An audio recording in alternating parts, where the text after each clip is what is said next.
This podcast is brought to you by absolutely no one. We have no sponsors and no one cares. I'm not doing this again, Matthew.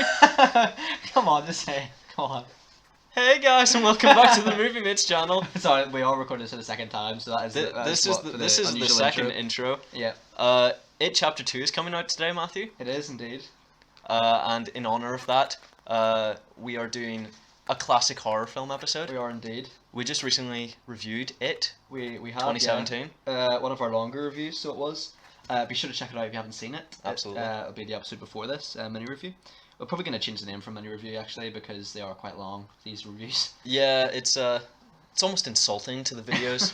we need to give them a bit more respect. Yeah, but I'm so glad I noticed that we weren't recording when we did. I know, because like we started talking about my trim. Yeah, please be clear about that haircut. Haircut. Yes. I was just saying, Matthew's looking handsome. He has a fresh trim, Yes, a haircut. a haircut. Yeah. Dope fade, as the kids would call it. Is that a dope fade? No, No, it's not. it's neither dope nor a fade, but we'll roll with it. Callum is. I was about to call you something else there. Callum, did you catch what I was now? Is it something to do with your girlfriend? Callum's looking great today. He's What were you gonna say? You can just cut it out. I was gonna call you Hannah. I went for Hannah. I thought so. Yeah. Callum's looking. Are we leaving that in? You do you. Okay. Matthew's the editor. Like I've been told by friends who have listened to this that every time I say, "Can you cut this out?" and he says, "Absolutely," he just never does. Yeah. Well, to be fair, for the recent episodes, I do try my best. Yeah. The older ones that are very poorly edited, I will admit. I was still finding the ropes of movie maker. Yeah. So. So yeah, do you want to talk us through the films we're gonna be discussing today, dude? We had planned to talk about Rosemary's Baby, but neither of us had the patience to watch it. We've been That sounds so bad, but it's so true. We've been planning this video for. We have been busy, like We've been very I know busy. it's an excuse, but like school's just It's not an started up excuse. again. It's an explanation. Yes. Yeah. School has started up again. We've got other social commitments now as Yeah. well with different schemes going on, but we will obviously try to execute podcasts for you. Don't worry. So yeah, we've done our best to get the content out, but we've obviously been a bit behind on podcasts. Callum's been an absolute delight. Not scripting the episodes. That sounds bad. Sort of like tailoring the episodes and scheduling them, so to speak. So he's done a really good job. We've stuck shout out to relatively Callum. close to my schedule. We'll have some consecutive episodes out on consecutive weeks coming up. Yeah. Just to catch up with my pre-scheduled episodes. Yeah. So obviously the next 3 episodes will be horror themed. Or with It Chapter 2. our It Chapter 2 review. That'll be up. It should be out yesterday. Yeah. And then obviously this episode, and hopefully soon in the future. There are a few horror films obviously coming out in the recent few months because of it's Halloween coming up. So we'll episode 14. I have it down as zombies. Okay. So if you want to listen to that, we would be very appreciative. I'd imagine we do a Zombieland 2 review as well. Yes, we of both course. love the first one. Have you seen it? Yeah, I actually really Jesse Eisenberg, Emma Stone, and then Woody Harrelson. Great film. Yeah. Abigail Breslin. That's it. That's the little girl, isn't it? Yeah. So So Callum, do you want to take us off with? We discuss the films that we're talking about today? I'll introduce Oh yeah, them. go ahead. Yeah. So today we're talking 2 major classics in the world of horror cinema. Indeed. Yeah. The Omen, the classic, of course, not Should we the get some remake. books? Yes, we should get some books. My laptop has a bad history of overheating and us losing our podcast, so Matthew's grabbing some assistance. We're so technical. We actually have books. Like, my God, this is high budget We're right actually here. using our A level stuff. What's this? Apostle? Active Apostle? Yeah, Matthew's using my RE textbooks. And then what's that? Is that Winter's Tale? Yeah, What a use. I know. So yeah, Exorcist and Omen. Yeah, I'm just taking a pic so Matthew can put this in the episode. Yeah. So that'll be the image for the Oh my thumbnail. God, you can see part of our setup. Oh It's so my- sick, it's isn't so, it? It's so high tech. We have such awesome software, Audacity. And Movie Maker. Yeah. So yeah, Exorcist And the Omen. and The Omen, 2 probably well regarded films, I would say. Certainly, yeah. I mean, when I think classics, I hadn't seen these before. I endeavored to watch them and requested you do too. Yeah. But I had certainly heard of them because I hear about them all the I would time. say The Exorcist is probably one of the most famous films of all time. Yeah, absolutely. Omen as well, but Exorcist is probably up there, above it. Yeah. I just wanted to ask you, Matthew, do you describe yourself as a horror fan? Not at all. No, I wouldn't. I would never rule out a genre, but I would say westerns is one I have no interest in, and horror is one I'm indifferent to. That's funny because westerns and horror are the ones that I watch the least. But Yeah. it's not that I don't enjoy Any horror. genre can be good. I do exactly. There are some horror films that I absolutely love. We'll get into the Omen and the Exorcist later, but for me, Get Out is a classic. Yeah. It's not really a horror. But We should talk about that in either horror comedies or modern horror. yeah, or thrillers or something. Even, Either would fit, yeah. and then obviously the Conjuring films are decent as well, and there is some scary ones that we've watched together that are lesser known, like The Gallows. It's That's probably shit. it's not great, but it's typical horror, like jump scares, gore, that sort of stuff. Yeah, that kind of stuff never scares me. You know, my problem with horror films is not the fact that I'm scared by them. It's usually they favor scaring people over a good plot. Exactly, that's probably something that the Saw franchise has probably received criticism for. Yeah, What's the that's one- more gore, gross out. What's the one that we watched? Because I really enjoyed that. We Was watched that Saw? Jigsaw. Jigsaw. I actually really like that. So that film was actually I mean that's the last in the Was that franchise. Saw 9? It was I think the 8th The film. eighth one? Okay. I don't quote me on that, but it's the last film in the series that at this point I'm aware. Okay. So did you just want to kick us off with the first one? I'm going to be talking about The Exorcist. Yeah. So yeah, we'll jump straight into it. 1973 release. Yeah. Uh, Excellent.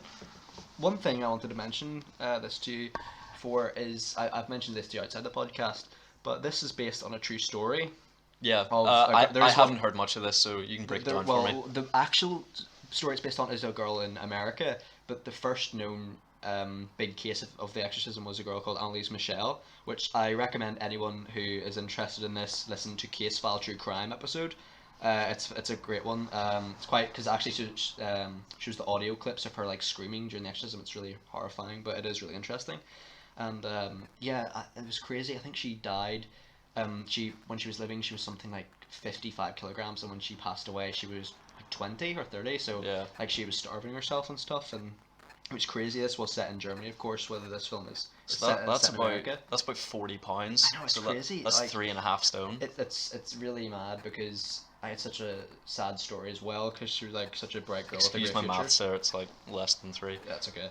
But yeah, it's just I kind of like these films about like it is quite cliche, I suppose. Horror films now about kids being possessed, not just kids, just humans being possessed by demons. But Yeah. I think this film probably starts the cliche. Well, not really, because Rosemary's Baby did it, I guess, but sort of. Yeah, but- I have not seen Rosemary's Baby or any of it, so I can't speak to that. But I don't see it that much in fiction. Okay. If you just want to chat, I'm gonna close the door. That's okay. Yeah, I mean the clues in the title of the film, I guess, like the Exorcist. You know, it's just a film about demons and stuff, which I guess is cliche, but in a way, is that another photo of the setup? Yeah, just getting some angles, you know. Yeah, cool. Ever the photographer. Photographer's always by flagpoles, whatever. Eddie Brock's Spider-Man 3 quote there. But yeah, I just really like this film. What are your opinions? I did not like it at all. Really? Yeah. Okay. So, Which will get me some hate. Actually, I wouldn't mind some hate in the comments. ooh, bit of fire. As long as we're getting comments, I'll be happy. We don't want dislikes. No, Like- no, like the video, but like trash talk me in the comments. That's fine. I Yeah. will engage with you. Yeah, we actually like that. I am confrontational. I'm not, but like I don't enjoy confrontation, but you know. So I'll do it. Talk us through your opinions. I'm interested. Well, okay. I think we should talk about the score first because that's incredible. I had that and that that written down. I don't Fantastic. think it at all suits the film, but it's one of the most original horror soundtracks I've ever heard. Absolutely. And one thing I really like about this film is how self-contained it is. Right. It's very much not all of it's obviously set in Reagan's house because we see was it Iraq or Egypt or something? It was Iraq. Yes. Iraq, and yeah, I just like the self-contained nature of it, and that Chris and Reagan are so helpless to this demon and stuff, and on how it overpowers Reagan and stuff. It's just a really good film for me. But I'm interested to see what your critiques of it are. The score is fantastic. Yes. I mean, we should go chronological. Yep. So if we go with the beginning, it's so incredibly boring. It like there was like so many long shots of a old dude walking. I Priest, I think, isn't it? I mean, But I don't know. Me and Matthew watched different cuts of this film. So Matthew watched, I presume, the 1970s original release. Yeah. And I watched a re-release from 2000, which I didn't realize until after. So my cut of the film was maybe 20 minutes longer. So I don't know how long the opening scene No, was I for I you, agree. Very but long. it was 8.5 minutes long, at least, spent in Iraq, and I could not give a shit. And the most of the scene in Iraq, they don't actually find the little amulet thing until like the end of the scene. And also, I mean, it's never brought up again, is it? Except in the there's final not, scene. But it's a different one. It's not the same amulet. Really, I thought it was the same amulet, but what relevance is it to the demon? That's what I mean. I think it's maybe, is that a lost relic of the demon, and that's the demon that has inhabited Reagan? I think so. Okay, But, I it wasn't didn't clear. I didn't read any interpretations on this, but that's what I gleaned from it. One thing I wanted to point out is that there's a. Demon that has inhabited Reagan. I think so. Okay, But, I it didn't wasn't clear. I didn't read any interpretations on this, but that's what I gleaned from it. One, I it wasn't didn't clear. I didn't read any interpretations on this, but that's what I gleaned from it. One thing I wanted to point out is that there's a kid wearing no shoes at an excavation site, and I'm just like, kid, what are you doing? What a dickhead. Yeah. I imagine it's because it's a poor country, Matthew, and thank you for pointing that out. I'm still editing this. I'd like to expose Matthew as a piece of shit. No, I can't. I'm editing this out. Oh, no? Yeah, I'm editing this out. No, you make me seem like such a bad person in the edits. What? So, leave this in, please. Okay. Is there anything else you want to talk about for the opening sequence? No, Or it's very boring, isn't it? So incredibly boring. It's really dull. Yeah, the beginning or the whole film? Up until Reagan gets properly possessed. The whole film? But I think it's a good film though. It's annoying because when it gets interesting, it's amazing. Okay. But for That- me, that's interesting. The film was boring. There are two separate scenes where Chris picks up a cigarette, sucks on it, but doesn't light it. And I'm like, Chris, what are you doing?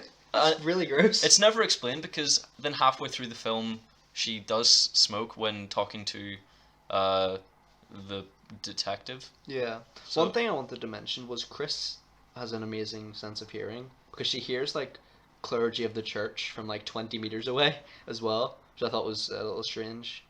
I don't remember this. She's like walking down the street, there's huge clergy from the church talking about I watched this morning. Like I was kind of delirious. I mean, the Omen and this have kind of just blended into one, so I keep forgetting that they are quite similar. Father Kavas, is it? Karas. Karras. I just completely keep forgetting that he's in this film and not the Omen because there's a similar Father Brennan. Yeah. So these are both quite rooted in religion. Very much so. Particularly the Catholicism. the Catholic Church features heavily in both, and I think for a horror film that's sort of about demonic possession and Satanism, I think that's good idea. it's definitely appropriate, Absolutely. and it's a positive representation because I agree. it's showing fighting evil. But I agree. So, yeah, yeah, it's good. Yeah. One thing, sort of, I wanted to mention. Well, actually, in relation to that, when the Virgin Mary is like vandalized in the church, that's actually brings in ties into the theme of like Catholicism and good versus evil as well, which I thought was interesting. Yes. But it was I mean, what are your opinions on like Reagan? Do you think the child actress is good? Let's talk about this. So this is Linda Blair, and I just wrote how painfully awkward her introduction scene is. Yeah. When can I get a horse? Like, Yeah. it's just so uncomfortable because she is clearly. I think she's a good actress. She is not a 12-year-old. I did not look up her age, but I would wager that she is 17 plus. Really? Yeah, I think she's acting so annoying because that's her interpretation of how she should act as a child. Okay. Because do you think they made the age of the child 12 to contrast with how inappropriate the demon is? The demon acts and how the demon acts sort Yeah. of, like, grotesquely and stuff. Yeah. Probably, yeah. This is a family-friendly podcast, so we shall not repeat some of the No, quotes. definitely not. Definitely not. But Demonetized. We make as if we make money. But what kind of dipshit encourages their kid to play with a Ouija board? I was about to say, like, Her mum was the whole like- thing comes about because of a Ouija board as well. And her mum's like pulling up a stool, like, Yeah, like, oh, we'll play show me. together." Yeah, what, like- what was the name of the demon that she did play? It was oh, what was Captain Haya or It some was like shit. Captain. It was a captain something, wasn't it? Yeah, I don't know. I think it was. But something like that. But like, yeah, I just think I think Chris is a good mother because she tries everything to help. Oh, I was Regan. interested to have this discussion. Yes.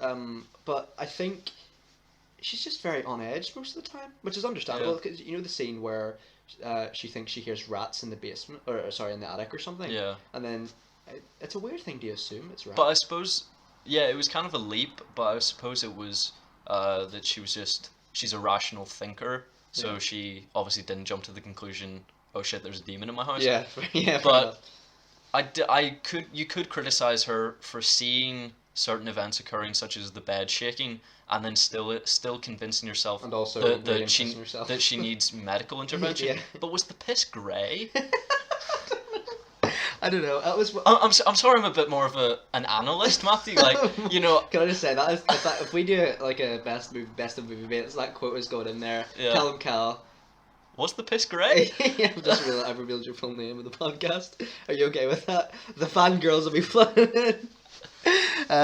Yes. I'm editing that out. I'll keep it in. It's fine. Have you been able to gain the ability to add in a censoring noise yet? No. Gaining the ability. Well, I mean, you've certainly tried. Yeah. Oh, no, if you listen back to episodes 1 to 3 of the Movie Mates podcast, there was a period where we tried to censor our swearing because I'm obviously I swear a lot, but I try to restrain myself on this podcast, and I thought, you know what, Matthew's smart at everything. He'll know how to do this. Absolutely not. It turns out, you know, that man can write an essay for days. He could write a poem that would make you weep, but he can't edit for shit. That's so true. Oh god, I'm gonna cry myself to sleep. But yeah, like I think Chris is a good mother, 100%. Okay, but at the point where she sees the bed shaking and she's still like, that's fine. Yeah, give her another head scan. That is what I mean. Should we get a psychologist or a psychiatrist? One of my favorite lines in the movie is when, well, it's not really a line. Well, I mean, it is a line in the movie, but when like Regan goes to the astronaut and says, "You're gonna die in space," and then proceeds to piss herself. I'm sorry. Was he an astronaut? Yeah, like. I think I don't think I was well watching this. I'm gonna see. I think I've forgotten a lot of this, and I watched it like 12 hours ago. Do you wanna filibuster? I shall. This is a point that you don't have to argue. For a mansion, it's a really dingy basement. Really? Yeah, it's a lovely, beautiful home, and then when she pulls out the Ouija board, you know, it just looks like. An astronaut. Oh wow. Yeah, it just. What's an astronaut doing at their house? Yeah, I don't know. I think it was just like a disgusting display of wealth that she's clearly an important, wealthy actress. Yeah. So she had, you know, a director. She had a priest. You know, it was sort of a plethora of important, highly significant figures. Perhaps, yeah. So yeah, I just thought, you know, you'd see that basement in any old. Yeah, that's fair enough. Rundown house. That's fair enough. And she has. I looked up on Wikipedia because I was interested in who played the butler, but it said like whatever his name was, her personal manservant. Like if you have servants, why is your basement such a shithole? I just love the manservant. Yeah. Yeah, like I wanted to commend the young actress on her like how she contorts her body and brings a real physical element to the character. I imagine that's partly effect based. Oh though. yeah, but I think she does a great job. Yeah, the actress, I think she's really good. You want to talk about a scene that was filmed for quite early on in the film that involves physicality? Yeah, was this the spider walk scene? Yes. Yeah, there's a deleted scene where Regan comes down the stairs possessed and she's like on all fours but on her back almost. Yeah. And it's really well done actually. But I don't know why they deleted it. They had put it into my the version that I viewed, and I looked up because I hadn't realized until I finished the film that I was watching a different cut than Matthew watched. Mm-hmm. So he told me about this deleted scene, and I was confused because I saw it in the film, and it was they filmed the scene but thought it kind of looked like shit, so they decided to delete it. And then when CGI came into use, they decided to re-release the film with some edited shots utilizing like modern day CGI. So in the scene that I watched, she comes down the stairs and blood spills from her mouth. Yes. And that was, it being touched up with CGI, and the blood was fully CGI. Was the CGI good? I mean, for a 1970s film, I didn't think about it. I thought that's impressive for a 1970s film. I'm less impressed knowing that that was how it was retouched in the 2000s. But yeah, I don't know how much this featured in your version. Like, this is kind of problematic that we were talking about two different versions of the film. But different interpretations, I guess. Yeah, it's good. How heavily did the murder subplot feature in your film? That's what I mean. I was going to say the detectives play a large part in it as well. The detective is completely irrelevant. Yeah. If you took that out, it would make the film 20 minutes shorter and probably 10% better. Because I was like, why do you keep cutting to the detective? He holds no relevance. We know that the demon. We know that Reagan is possessed by a demon, and we know that it's dangerous. So obviously it killed the guy. So why do we need a detective investigating it? Because if that had come around in the end and Reagan had been arrested for the murder, that at least makes some sense. But I wrote... Or maybe had killed the detective or something. Yeah, I wrote... Yeah, that would have been good, because obviously he enters the room right after her exorcism. And also he's the one that sort of develops a friendship with Karis as well. Yeah, and we'll further touch on that after we talk about the events of the exorcism. Yeah. But I just wanted to say, for a film called The Exorcist, there isn't much of him. Not really, no. He's obviously first introduced in the opening sequence, and then he doesn't come until, 25 minutes before the end of the film. Yeah. So, but I think if you removed that character, made Karis a more important and higher respected figure in the Catholic Church, made him the one with the past in exorcisms, this film would be a lot tighter, shorter, better. I really love this film, but I thought a cool twist maybe by the end would be if the demon is able to body hop and Karis gets possessed. That is how it ends? Yes, but I mean that he doesn't die at the end, But he died because he killed himself? Yeah. But I mean, that I wish his character would have stayed alive so that you see that plot progress. Yeah. And sort of how maybe he goes on a killing spree himself rather than leave Reagan. Because I would say my two favourite actors, the standouts in this film, for me, were Karis and... what was the mother called? Chris, yeah. I'd say they were both standouts, and both of them were quite unknown actors. Yeah. And the only actor to actually feature in the sequels is the character who plays Reagan. Oh, really? She's the only one who appears in any of the sequels. Is she... did she grow up to be a successful actress? Because I think she's fantastic. I've heard her name before, but based on her performance here, I'm surprised. Really? Yeah. Fair enough. I was thoroughly unimpressed with her performance, quite honestly.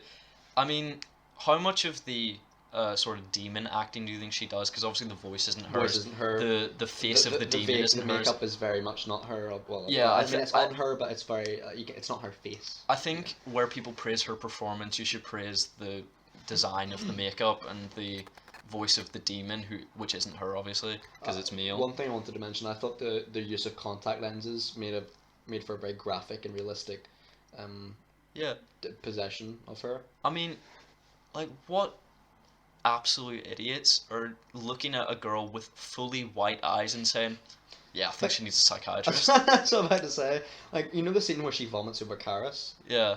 People think her something in her head. Yeah.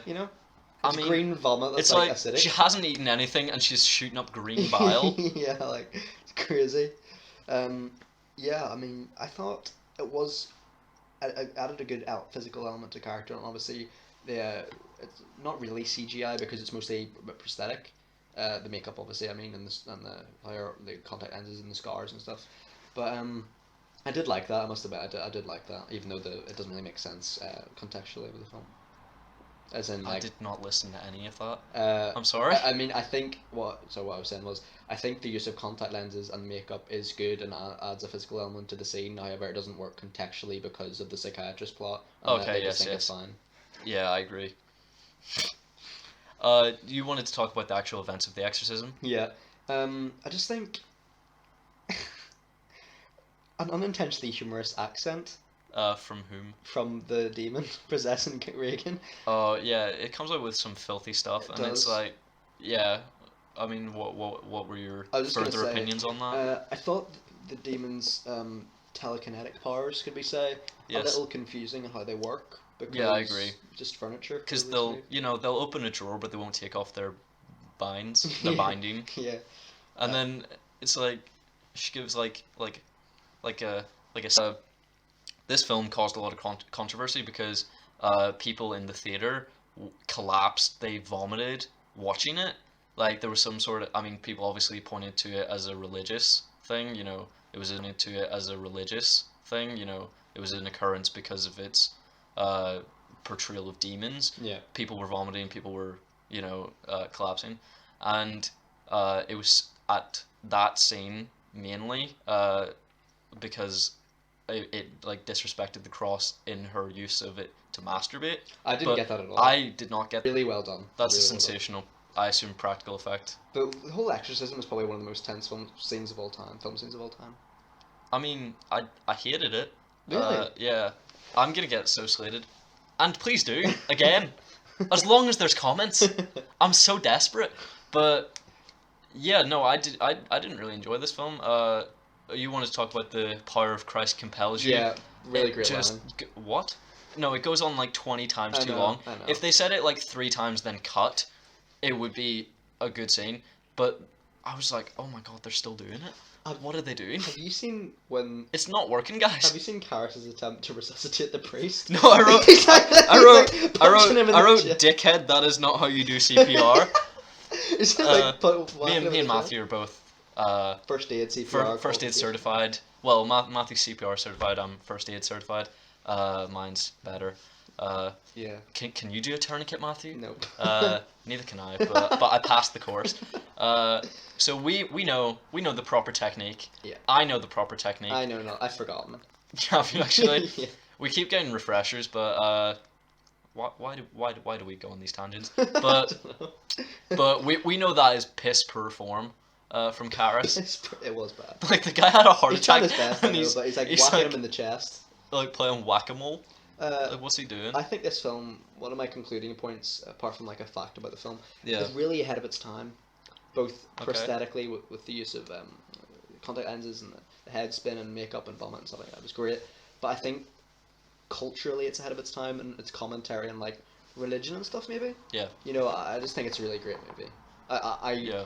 I'm It not- wasn't afraid to be controversial, and that's No, something that you definitely should respect. Yeah. I mean, obviously, it received mixed critical reviews when it first came out because obviously people see something that could be construed as controversial or defamatory. Mhm. But obviously, with time, people have grown appreciation for it. It got nominated for 10 Oscars. Yeah. So obviously, the Academy recognized it as it was nominated for Best Picture. Quite rare because a horror film doesn't usually do as well. Yeah, no, usually it's, more Dramas and art stuff. house dramas. So obviously, within the film community, it was seen as well respected. And, I have to give it props to that. Me too. Did you have any concluding points? Yes, I wanted to talk about Karras's death. Yeah. I mean, I like him. I really liked him. Did he remind you of Sylvester Stallone? He reminded me a little bit of Sylvester Stallone and a little bit of Agent Whiskey from Kingsman 2. Oh, Pedro Pascal? Yeah. Oh, yeah, no, I see that, absolutely, yeah. But I really liked him. Like, his death is so brutal as well. It's just Yeah. how the film ends. I- Yeah. I don't know if I actually see that character doing that. I don't know. I mean, it's. I think he probably was quite self-sacrificing in that respect. So I'm quite. I don't think we see enough of him. I watched a 2 hour and 15-minute cut, He's and in it for what? I 15, 20 I minutes. still don't feel I saw enough of this character to care about that.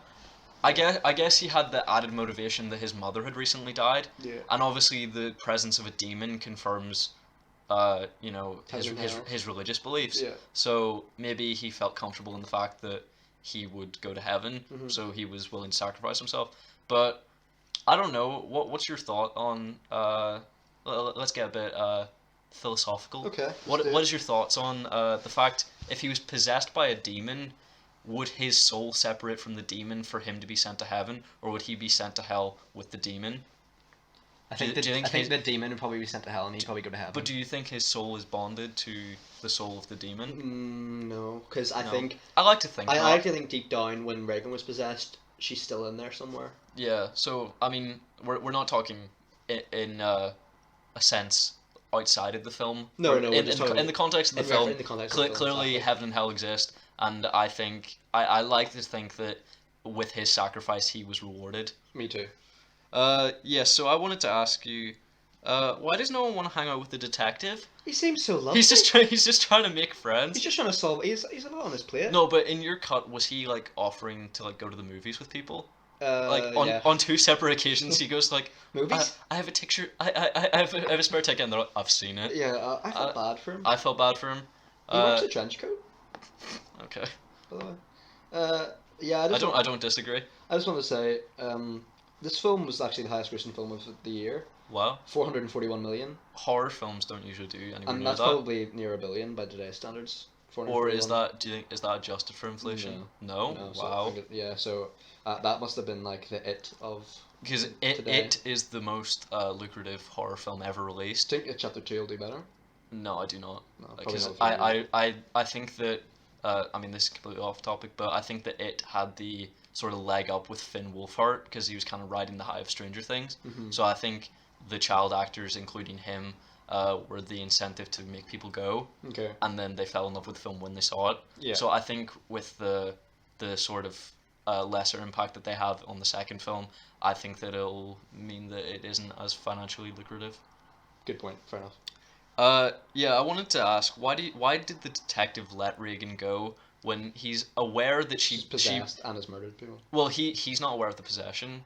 He thinks that the mother is crazy. Because he never he only comes into the bedroom after the demon is gone. So he knows that she was involved with the death of, was it Burke? Burke, yeah. Yeah, and then obviously like it looks like what's the guy called? The father? Karras. Obviously it looks like he jumped out the window, but he could have been thrown. Yeah. So she's Or pushed or something. So she's a person of interest in 2 murders. And he just She should at least be a suspect. He just lets it go. Yeah. Well, obviously she's guilty for 1. Yeah. Oh yeah. Well, the demon, but in real legal terms, she'd probably be in jail for it. But it wasn't her who did it. She was possessed by doing it. yeah, she's not morally responsible, but you can't prove it's she kind is. of ridiculous that they would portray such a like on the line detective who like clearly sticks by the book because he's questioning so many people. Yeah. And then he just lets it go. Mm-hmm. Just for such an important film, I'm surprised that it begins and ends with inconsequential characters. So it begins with the priest that is in the film for maybe 10 minutes, and it ends with the detective and another priest. So it seems weird to me that this film is called The Exorcist, and The Exorcist is the priest that's in the film for 15 minutes. Yeah. I think if they had given... And they kill him. Yeah, I think if they had committed to making Karras. I think if they had committed to making him the Exorcist, Or the main character. yeah, if the film was 50-50 divided by him and the McNeils, and they made him the Exorcist, this film would be so much higher for me. Absolutely. I still love it. I think it's dragged down by unnecessary side characters. Okay, that's a fair criticism. I can agree with that. But I have to 100% respect this film for making such mundane scenery look so striking. Absolutely. So The cinematography is superb. yes, it is. The one scene I'm especially talking about is obviously the scene where the priest arrives outside their door and he looks up at the window, Yeah. and that's used for so many posters. I mean, how much more boring could that idea be? It's just the lighting darkness they and the use. lighting as well. The light shines from the window onto him, Yeah. and it's beautiful. It is fantastic. See, I thought that because a similar shot is paralleled earlier in the film where it's in the day, and it was the detective in the day, so I suppose that's sort of showing the contrast between light and dark. Yeah. So the detective in the day, and I thought that was the scene from the famous poster. Yeah. But then obviously when the scene came later on and I saw the Exorcist in the night, It's a beautiful shot. yeah, and obviously has that meaning behind it. Yeah. Yeah, so do you want to rate it? Are we doing massive hit or are we just doing that? Just out of 10. I'd give it an 8 for me. I really love this film. A few critiques, but for 1973, a real main staple of a horror film and way ahead of its time. I have to really respect the cinematography. I have to respect the quality of filmmaking. The script is excellent and it's executed and filmed very well, but I can't judge it in the same way you can because obviously I watched a different cut of the film. But the version that I saw, it was certainly dragged down by the side characters. I think it could have been tighter, shorter, and would have made it a better film. Yeah, fair enough. So I would probably give it a 6 out of 10. Fair enough. Yeah. But you know, That's good. I would give it high marks on almost everything except character. Character. So that's good. That's you fair know, enough. the score is incredible, cinematography amazing, sound not great, but Mic quality is a bit you poor, can't really That's judge its time. 70s technology. Yeah. So next film Can we I have to talk about is The Omen. So another classic horror film, directed by, which I was surprised, Richard Donner. Yes, director of Superman. 1978 Superman. Yeah, like Which you haven't seen. I haven't seen, but I didn't know. I didn't know. I he, haven't seen. I, It's excellent, by I the didn't know way. he was a horror director as well. Well, I think this is his probably biggest foray into horror. I hadn't been aware that he directed it before I saw the film, but after I've of course researched it a little, and yeah, I was surprised to hear that. He obviously also directed the Lethal Weapon film, so he sort of bounced around between all genres. Very talented director. Yeah, of course. This film's really good. I enjoyed it so much more than The Exorcist. It's much more scary, I think. Yeah, For I mean, for different reasons. obviously we can't, like, we're judging it by our modern standards, so I didn't find it scary, but I can imagine with really good sound mixing in a cinema, I would imagine that I would find this creepy at least. Mm-hmm. I think we should talk about the terrible sound mixing. Did you mean the score or just sound mixing? Sound as in some parts would be like a faint whisper in the same Okay. scene, and then some would be like Yeah. a scream almost. Yeah. I had to constantly adjust my volume on my tablet Yeah. because I mean, did you have a similar issue? I had a similar issue, especially when characters are giving a scene finishing line. The volume is raised almost for the line, but then for normal conversations, Robert has with Catherine, it's just really quiet. Yeah. But one thing I wanted to say: great intro with a great score. Yeah. Really, really great. Like fantastic. Really horrifying and sort of creepy tune that puts you on edge. Yeah. But the intro is obviously quite iconic, I would say, Yeah. at this point. And the score in general is Really incredible. Yeah. How do you think it fares against The Exorcist? I think this film's better than The Exorcist in every way, Really? apart from What about the score? better. I think The Exorcist has the Exorcist theme, and that's, that's better than anything in this film. But overall, the score is Yeah, I agree. better. The Exorcist probably has the best piece of music individually. Yes, But yeah, but the rest of it's kind of pedestrian. agreed. You want to talk about Gregory Peck? Yeah. Who is Robert Thorne? One that this is the only film I think from my knowledge I've seen him in. Yes, he played oh my god, what's his name? He played Atticus in To Kill a Mockingbird. Okay. Interesting. So that's probably one of the most famous book adaptations of a film of all time. I haven't seen it, but I hope to.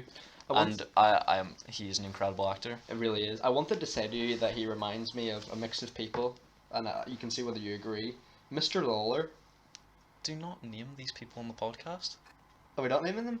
No. Okay, right. No. Leonard Nimoy, Okay. Seamus Heaney, Okay. and Tommy Lee Jones all rolled into one. Seamus Heaney Okay. and Tommy Lee Jones all rolled into one. I'll give you a combo. Tommy Lee Jones and Chris Reeve. Yeah. I really get a Christopher Reeve Superman Yeah, vibe actually, from him. an older version of Christopher Reeve. Yeah, imagine like Christopher Reeve as Kingdom Come Superman, but he's played by Gregory Peck. Yeah, that'd be good. That would be incredible. That'd be really Make sure to cut out where you said that. Yep. Yep. good. I'll cut this bit out. No, like don't. I mean, edit around it. Oh. You're a genius. Thank you. So, go ahead. Okay, were there any points that you had about sort of the context before we get into the events of the film? Not at all, really. Okay, so obviously the film opens with allegedly Robert Thorne's child dying in childbirth. Yeah, well, we'll get onto that Child later. dying in childbirth. Yeah, so his wife gives birth to the child. He's told that the baby has died, and he's given the option to take the baby of another woman who died in childbirth. And disguise it as his own. Yes, and I wanted to ask you, would you take the deal? If you knew it would break your wife's heart, and that there would be no consequences to it. It depends, because in the right mind, like, that kid's gonna go up for adoption later in life, so technically he's doing the kid a service now by giving Raising him a family. him. Yes. So I think in that instance, yes. By not telling his wife, big mistake. Yeah, I think he of course says that, you know, my wife doesn't want to adopt, she wants to have one of her own. But I think if he had said to her, our child has died, this child has been born on the same day, he could have reasoned with her and said, oh, this baby has no one else, we could be his parents. Yeah. I think his wife would have agreed. Me too. Because that's not a standard adoption, that's you raising that child from birth. And, you know, she had the event of giving birth and then this child was born on the same day. Yeah. So I think that she could have been reasoned with in that regard. But in that same context, would you take the deal? Yeah, probably. Really? Yeah. Behind your wife's back? I'd tell her, like, but Matthew's a piece of shit. no, I would tell her. heard it Obviously, here I'd first. obviously tell her, but I'd want that kid to have a great life. You know. Yeah, I mean, yeah, if that child is raised in that monastery alone, you know, he's gonna live a life of despair without any parents, without any hope. I mean, obviously we found out that the child is the Antichrist, Yeah. but hypothetically, you know, one of my favourite scenes in the film, it's quite an underlooked one, but when Robert tells Catherine that he's become the ambassador to the UK, it's just a heartwarming scene, but then it just everything goes to shit. yeah, later no, on in the film. heartwarming scenes are sprinkled throughout this, and they're always so incongruous. I wanted to mention this. Romantic comedy undertones, yes or no? Like, a little bit. Do you think does Kathy remind you a little of Meg Ryan I'm from gonna When say Harry Meg Met Ryan, Sally? Yeah, a little bit. Yeah, I kind of see that. A little bit. Yeah, there are heartwarming moments, especially in their relationship. Like I really felt a genuine connection and warmth. There's one where they think Damien has ran away by the river, and then there's really weird still shots of them like cuddling and all with the dog. Do you remember that? Yes, I do It's remember so that. strange. It's like the autumnal imagery and stuff, which is Yeah. similar to Harry Met Sally. Yeah, I wanted to talk about the beautiful scenery because obviously a lot of it is set in England, and we know that's beautiful countrysides. Yeah. And they're obviously staying at a mansion in the countryside, so any shot of the exterior is beautiful. Absolutely, yes. I mean, I don't know that it was actually filmed in England, but they certainly I would imagine captured so, yeah. captured the magic. Absolutely. Couldn't agree more. I wanted to know, are they importing nannies? Like they're living in England and their nanny is American. I thought that was strange. Yeah, and we should talk about the first death that the Antichrist brings about, which is the death of his American nanny. Yeah. What? Brutal. Well, like I wanted to say. No, I mean the death of. Oh, her death. Yeah, I was like, had I slammed her personally? But yes, this is what I wanted to talk about because I told you this the other day. I'm not scared by horror films. I'm not scared by jump scares or blood. We're talking about blood or gore. Damien. Yes. Yeah, okay. This film creeps the shit like that suicide creeps the shit out of me. You said this to me before the podcast, and like Callum, like you very rarely, I would say you very rarely would get scared. Yes. I'm not saying you got scared by this. No. But like it creeped me out. My biggest fear is things that could happen in real life. So if I'm watching something about, you know, if I'm watching The Exorcist, I don't believe in demons. So I'm not like, oh, I'm not going to convince myself that I could be possessed by a demon. But I could convince myself that I may feel in a way, and you know, like suicide is a real. And it's so realistic. Yes. And the fact that I was reading this because that scene is quote unquote filmed in front of children because there's no children in that scene, but then someone had said Richard Donner didn't film this in front of children because it was so horrifying. It was meant I thought you were be... going to say he filmed it in front of them but didn't tell them they were filming a film. No. Like I thought you were going to say he just like had that happen in front of them. But that scene is terrifying because it's just the happiness in her voice. She's like, Damien, look at me, Damien.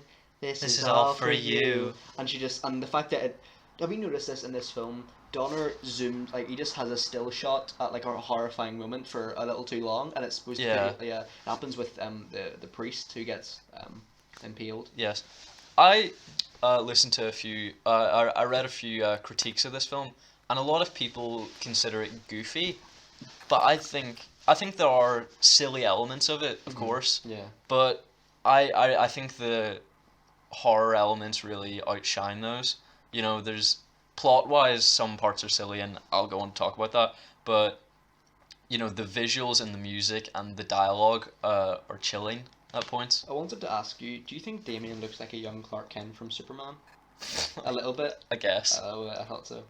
But yeah, one thing I wanted to say was Robert's office phone calls remind me of J. Jonah Jameson from Spider-Man 3.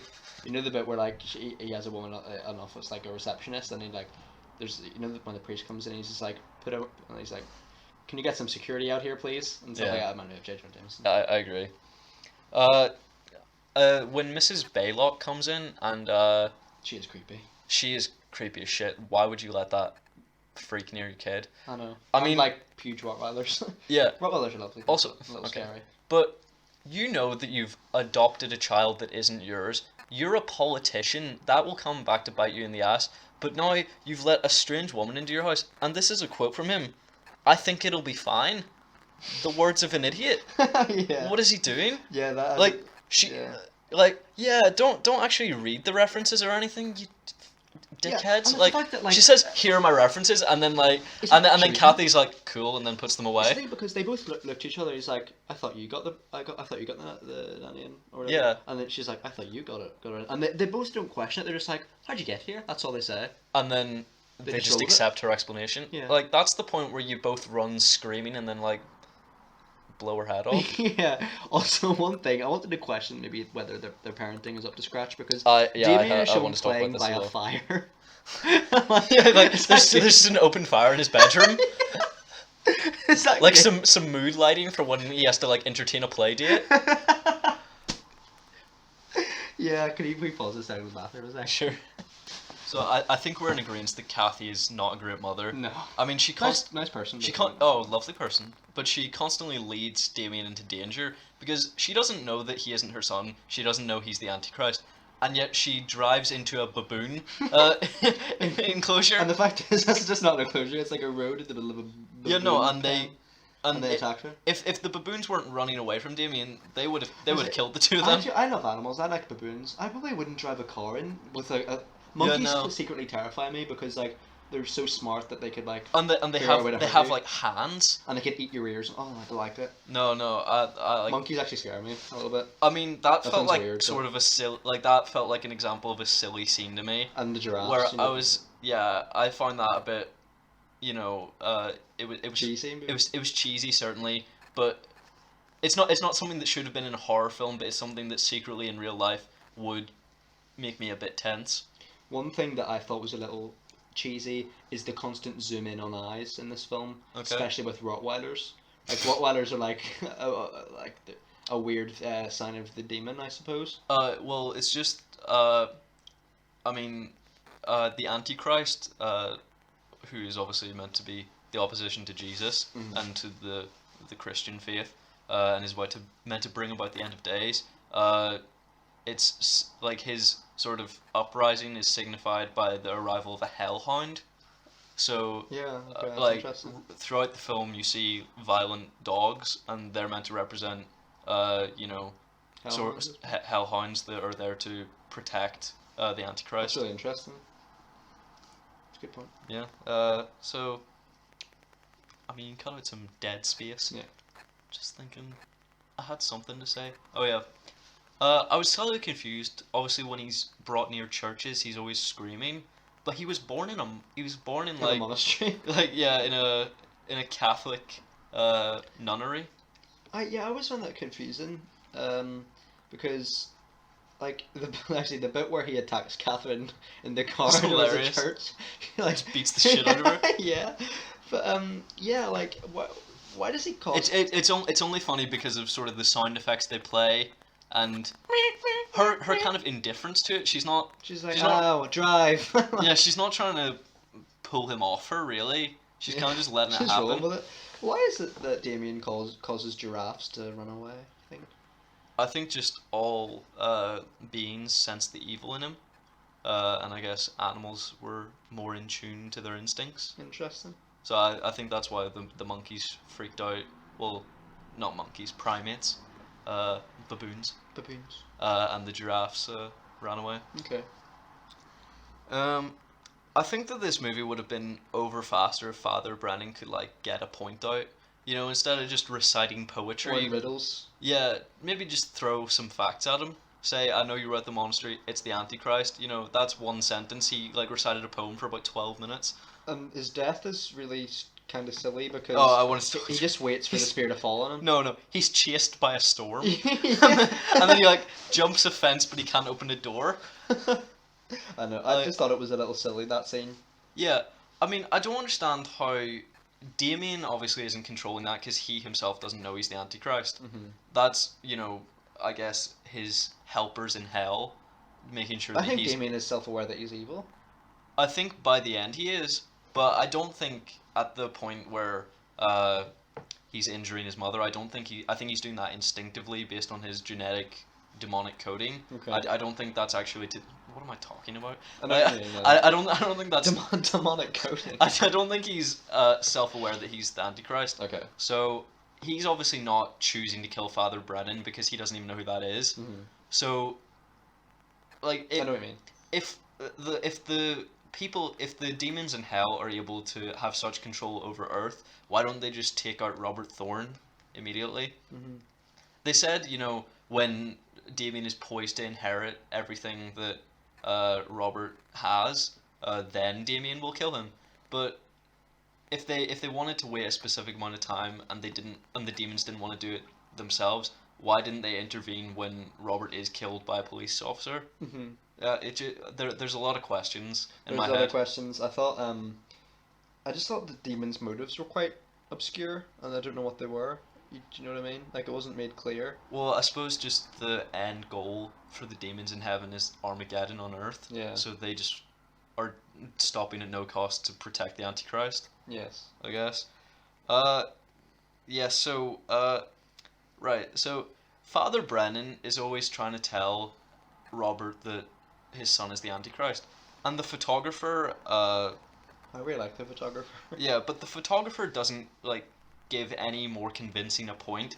But then Robert, like, opts to go on a lad's holiday with him. Yeah. After he just shows him a few photos that may or may not suggest that he's next. Yeah, I mean, Father Brennan was at the nunnery where Lad's holiday. It is true. Like, It turns into a buddy cop movie. like he was at the nunnery where the child was born. I think he knows a little bit more than a photographer Yeah. who's been stalking you. I quite like the element of the photographer. I actually have a note here. The photographer should be a detective. Well, I mean, he does a lot more detective work than anyone else. I mean, there's deaths happening all around them, and no one's suspicious. One positive aspect I wanted to give the film was Catherine's slow mental breakdown is well executed. Yes. On how she realizes maybe she's not a natural mother. Mm. And I thought that was really excellent and really well portrayed. And What did you think of her saying to Robert, wants an abortion. well, that she doesn't want to have more children, and he says, oh, he kind of tentatively says okay, and then she says, so you'll agree to an abortion? Do you think that was a bit of a leap? From We don't have to get into politics or anything. I just mean from going contextually for the film. You mean? Yes, for her saying, oh, hypothetically, if we were to have more children. Though, I think. Yeah, you know, I think horror films do have a tendency to push boundaries, and pushing boundaries leads to growth in an industry. The reason why I think this one works so well is the family element to it and how it's more of a family turmoil. It's sort of a psychological breakdown. Yeah. Rather than, I suppose you see that in The Exorcist with Chris. Hayden, yeah. Yeah, but I think that's more effective here because it's an effect on a whole family unit. I think the film gets considerably more boring on The Lad's Holiday. Yeah, no, it turns into a completely different film, and it's just sort of a spiritual walk around Italy. And then we see some like blind priests. Yeah, I was thoroughly uninterested. The makeup was good on him. I thought the priest, but Really? The whole subplot. Well, I thought it got interesting when they revealed that Robert's son's skeleton is buried in the grave. Did you think they would show the baby skeleton? It's a bit gruesome, isn't it? Yeah, I didn't expect that. Although they never do explain what did happen to the mother. No, they just assume that Or she they- just died. I assume maybe the priest at the nunnery just completely lied to him, and they were supplied with the Antichrist by a demon, and then they just lied and said that there was a mother and that they died, and they just invented a character of the mother, Yes. and then they murdered Robert Thorne's baby, and but I don't know why you would murder a child before you find out whether he would accept the deal. Surely you would Yeah, surely you would present keep him alive. with the deal and then hear from him, and then, well, I mean, you wouldn't ever kill the baby. Why wouldn't you just? I mean, clearly I assume it also acts as an orphanage, so I assume they bring up children anyway. Yes. So why didn't they just swap the babies? Why did they have to murder one? Seems quite an immoral thing to do for a Catholic church. don't you 100%. think? Do you think that priest that is in the monastery for monks who can't speak anymore, do you think he was the only one who knew about it? Because he seems to be the only one who takes blame. Obviously It's not really explained, is it? obviously the nunnery was set on fire by demons presumably, and people died. So I assume it was the people that suffered I assume he were those knows. involved in the switch. I assume he knows, yeah. I just thought it was a very late time in the film to introduce that plot. Yeah, I suppose I'd agree. What did you think about Kathy's death? You find it funny, didn't you? A little. It's just that 100%. she just crashes through an ambulance. Yeah. I feel bad. One of the scenes that sort of That's again the zooming in on the eyes that you brought Yeah. up. Like it just zooms in on Mrs. Baylock's eyes, I then know. her eyes. one of the scenes that shook me the most is the fact that Damien causes her to fall down the stairs and miscarry, which I thought Yes. was quite But shocking. that's what I said about his like sort of subliminal his subliminal demonic coding. I don't think he chose to do that. I mean, obviously Mrs. Baylock was influencing that, but I also think he hit the table because that's what his body was instinctively planning on. Yeah. I think Robert's reaction to this is really well acted by Gregory. Gregory Peck, Yeah. With one of the great lines, "Kathy is dead. I want Damien to die too," which is really brutal to have in this Yeah. film. But And then it instantly changes his mind. contextually for the film, it probably does make sense because I don't think it does because that's not in his character. it's not in his character. But I think he's justified to feel that way. Is what I mean. I suppose he's justified to say it, certainly. Yeah, but he wouldn't act out. Well, I mean, tries to act out on it, but Yeah. I don't know why you would entrust strangers who don't know. Like, I do have some problems with this. One, why would you murder his baby? Two, why would you tell him? Like, if you were gonna do a switch, why wouldn't you just not tell him that Damien? Like, wouldn't you just say this is your son? If you were trying to avoid any suspicion that he wasn't the Antichrist, yeah. or that he was the Antichrist, why would you tell him that this wasn't his son? I don't understand that because that just gives him incentive to seek out the truth later Yeah. in the film. Agreed. And then also, why wouldn't you just entrust the baby with someone like Mrs. Baylock, who's clearly Nuts. well, no, I assume either she just must be a demon. she is either a demon in human skin or she's just a Satanist. I don't know which. I'm sure there's interpretations of the from the What's film. your interpretation? My interpretation would be that she's just a loyal Satanist who's willing to protect him. But if she's willing to protect him, and he was going to bring about the end of days at age 5, why couldn't they just have her raising him for 5 years? Yeah. Yeah. I didn't understand that completely. I suppose it was so. I think they probably used the ambassador to get money so that he would be able to spread his influence. Maybe? his influence because do you remember they talk about the world of politics? Yeah. And I think this is explored in the sequels. He amasses wealth and then he's Damien able. does? Yeah, he amasses wealth and then he's able to spread evil across the world, which I understand. I think that is probably a realistic adaptation. That's probably that's a logical plan in modern society. Are all the films as well received as this one? I would not imagine so. One thing I wanted to mention was the death of the photographer. We love a bit of slow-mo. Yeah. I assume you loved it. I feel a bit sad for him. I quite liked him. Yeah. Like, he was the one that discovered that. Well, there was obviously the foreshadow of his death. I assume as well. Oh yeah, of course. I had that out of my brain because I just thought, oh well, they're going on a journey. They'll endeavor, and the film will end with the defeat of the Antichrist. I did not expect Robert's death either. No, I expected the defeat of the Antichrist, but I respect them more for subverting my expectations. Me too. But I just assumed that the photographer would come out all right, so I didn't really, secure that in my memory. Mm-hmm. So I forgot about that foreshadowing. Yeah. Did you have any concluding points there before we wrapped up? I would have preferred the film ended at the point that Thorne sees the tattoo on Damien's head, and you just 666. Yeah. So if they showed his realization of the tattoo and him realizing what he has to do, I think that would have made a more satisfying ending. It's more open ended, but I think I would prefer that ending because I think having like a police car chase, It's very.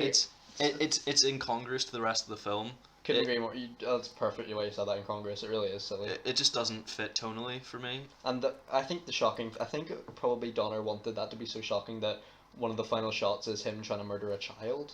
Yeah, I wanted to ask you, do you really think someone who's found trying to murder their son would get a military honors funeral? No, that's why Like the president was there? The president, and then the fact that It's like Damien is with the president. he was shot to death by cops for committing attempted murder. I was just like, what a noble servant. What a legend. Like, it's the fact that Damien's smile just annoys me, but I suppose I think at that moment he has realized that he's the Antichrist. I might be totally wrong. He might have known the whole time, but that just wasn't the conclusion that I drew.